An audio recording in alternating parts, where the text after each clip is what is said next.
Well, I was married and had a couple of kids.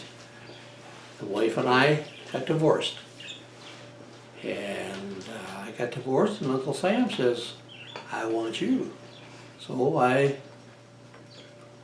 went and did my duty. I went to Vietnam. I went to Fort Campbell, Kentucky, Fort Polk, Louisiana, and then I came home for a week and something like that. And then I went over to Fort Lewis, Washington, and went over to Vietnam by jet. So it took a while, but we got there. I was with the 1st Air Cav, 2nd of the 5th in Vietnam, and I was a Spec 4 specialist, just above the private. I was drafted, 24 years old.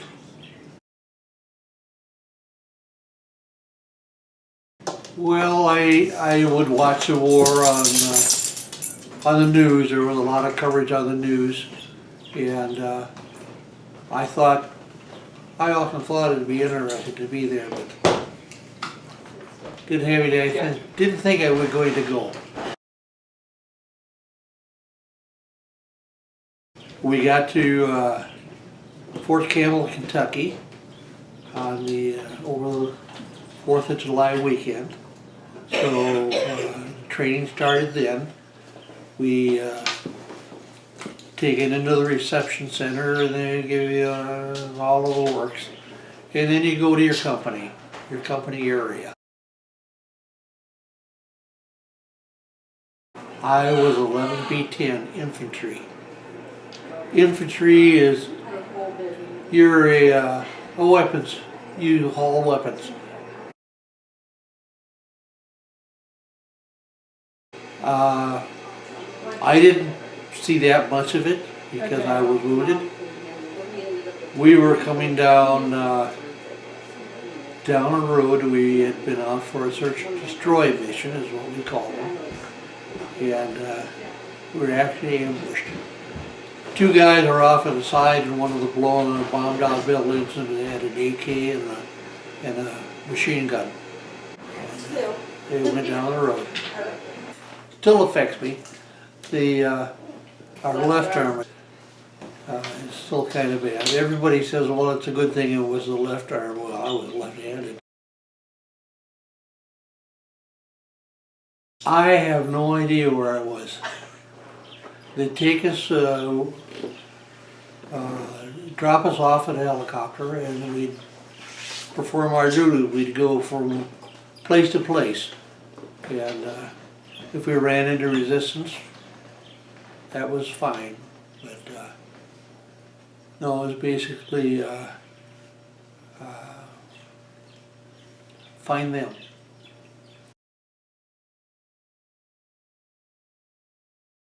No. I would like to get in contact with them, but I have no idea where they are. I suppose I could go to one of the media.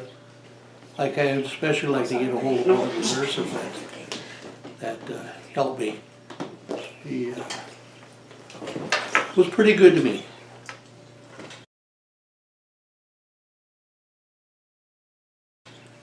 Good meals. Well, when we were in the field, it was the sea rations. We were out in the field for 3 weeks, and then we would come in and we'd pull guard duty at an artillery basin. The Tet Offensive. Well, I got shot February 4th, 1968, and the Tet Offensive officially, I think it started like the 28th or 29th of January. So the Tet Offensive was my downfall. It was really interesting. You knew something was going on because we were hitting resistance everywhere we went, and the people were coming down the roads in swarms. The whole road was covered, just like everybody was leaving, and that's what they were doing. They were leaving, they were getting out of there. They knew that something was going on.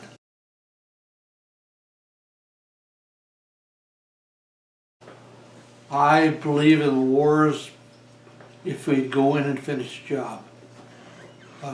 Vietnam was kind of a farce because we were supporting our own people, and at the time, I don't know, I went and I did it. I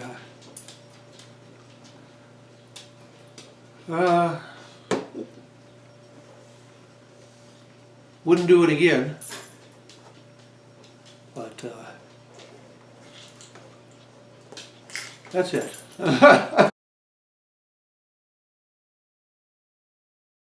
I wrote letters, and then all of a sudden I didn't write anything because I was left-handed, and I had to learn how to write with my right hand.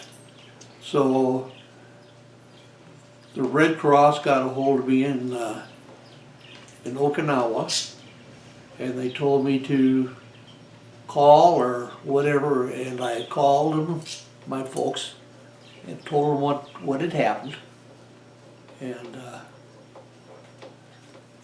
that was about it.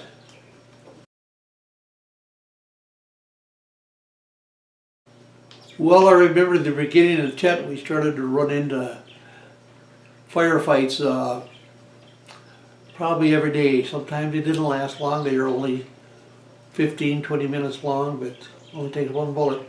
And nothing in particular. Some of the good times I was over there for Christmas, and we pulled guard duty at some of the churches and stuff like that so people could celebrate Christmas. That was kind of interesting. But other than that, no.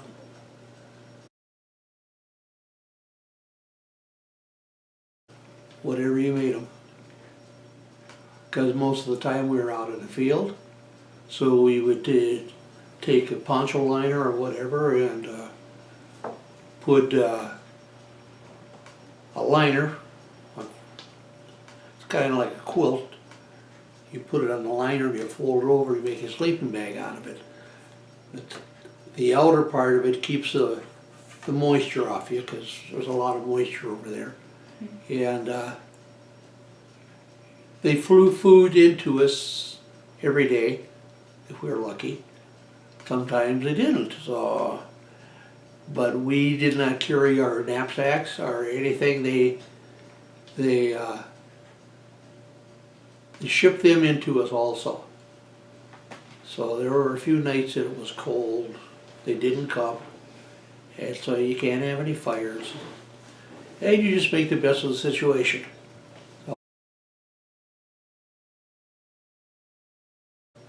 Well, Christmas time, there used to be a show on called F Troop, and they all came over to see us guys out in the field, and they flew out to artillery base, and they entertained us, put a show on and stuff like that, and that was part. Other than that,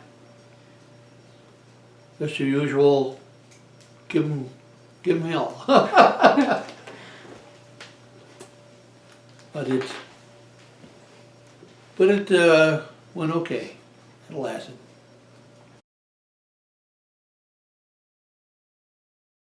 I stayed home for about a month, and then I went back to work for Ford Motor Company. I worked there when I left, and so they had to take me back when I came back. That kept me busy. I retired from Ford.